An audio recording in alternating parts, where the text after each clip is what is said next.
My name is Charlie Salisbury. I was lucky enough to be born in North Andover, and I've lived here all of my life except for a couple of excursions for work that took me away for some time. But I watched this town grow. Are we doing any better? Okay. I'll introduce myself again, I guess. My name is Charlie Salisbury. I was born here in North Andover, and aside from a couple of excursions for work, I've been here my whole life. I've held some public offices, and if my voice is familiar, it's maybe because you were at town meeting sometime in the last 30 years. I did serve as moderator for 21 of those, and before that served time as a selectman, and no time off for good behavior. What I'm here to do today is to really explain the articles that you're going to see on the warrant, because there's not a lot of discussion going into them, and you wonder how a topic such as this gives rise to 6 different articles. They are broken up in groups. There are actually 4 groups, and we can look at them. The first 2 articles are called citizen petitions to prohibit medical marijuana facilities. North Andover is unique in that it is the only town that is doing this by citizen petition. There are some 30 towns in Massachusetts as of last October, the number is going up every day, for which petitions have been issued by the leaders, by the selectmen and the planning board, to do exactly what Articles 1 and 2 propose to do. And we'll get back to that in a moment in the detail. Following that, those 2 that go together, one is the general bylaw and one is the zoning bylaw, but they accomplish the same thing. And it's at the Attorney General's recommendation that we do it in 2 places. Article 3 is a petition by the Board of Selectmen, which in fact prohibits only marijuana sales. It allows all other marijuana activities, but this would prohibit the sales, and it is a fallback position, I guess, if Article 1 should not make it. Articles 4 and 5 were put forward by the planning board. You've seen them before. They were at the last annual town meeting as petitions of the owners of 1600 Osgood Street. This time it's the planning board bringing back their own revised regulations to manage a marijuana overlay district, both the text and the map.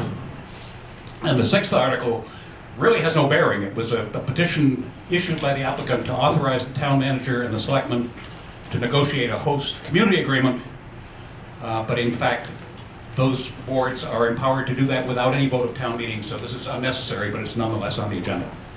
Let me spend more time on Articles 1 and 2, because that is where I think the decisions are going to get made.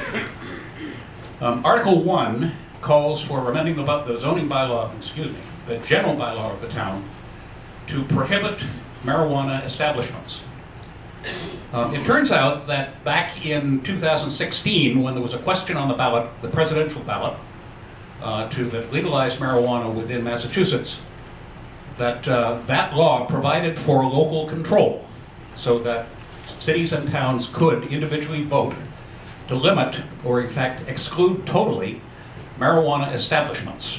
That's businesses that are related to marijuana. You can't prohibit individual use or home growing, but you can limit establishments that make a business out of handling marijuana in various ways.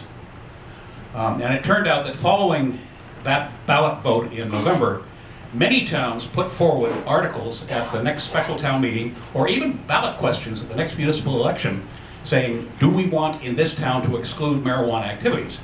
And some of our nearby neighbors were leaders on starting that. The town of North Reading wrote it, put in an article in their annual town meeting warrant of 2017 to do exactly this, what Article 1 is doing, and Article 2 as well, and they passed quite comfortably.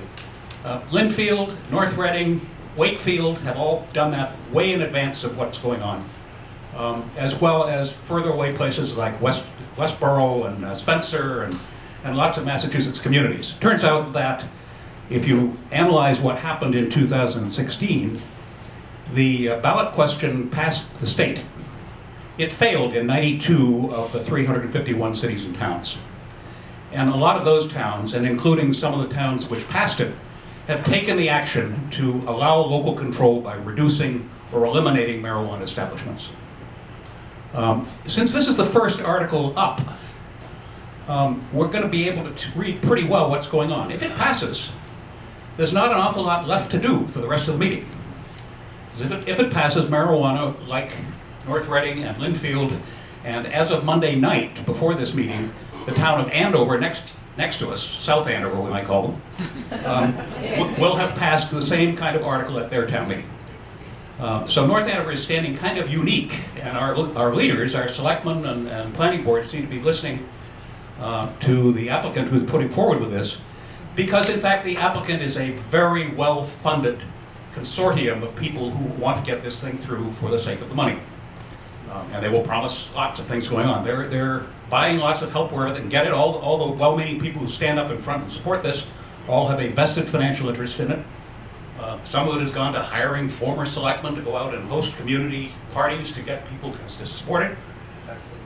Yep. I'm wondering about the microphone, but we try it because it comes and goes. In any case, it is a well-funded organization trying to make a commercial go of a facility that has been underutilized for 15 years. And in fact, we would like it to be utilized. We've tried to help it before with a facility that was going to do condominiums, establishments, and apartments, and that came to nothing. Not sure that this is where we distinguish ourselves from the other communities around us by doing this. I think we're more concerned as to what's going on. Skip ahead, I guess, to Article 2, which is in fact the same thing with the zoning bylaw. And the Attorney General again has said that putting this kind of language in the zoning bylaw not only protects it in addition to what's in the general bylaw, but it also means, I think, that there are two different court systems that would have to get involved and two different sets of amendments if this were ever to be lifted. So I think we're encouraging that both Article 1 and Article 2 will pass, and if they pass, there isn't a whole lot more to do at that meeting. The other articles all relate to doing things that are prohibited by these two articles, and we can pretty much wrap things up and go on. But it will be very important to be there for the first article and to make the vote heard. I think that's enough of what I've got to say at the moment. Why don't we talk to Karen?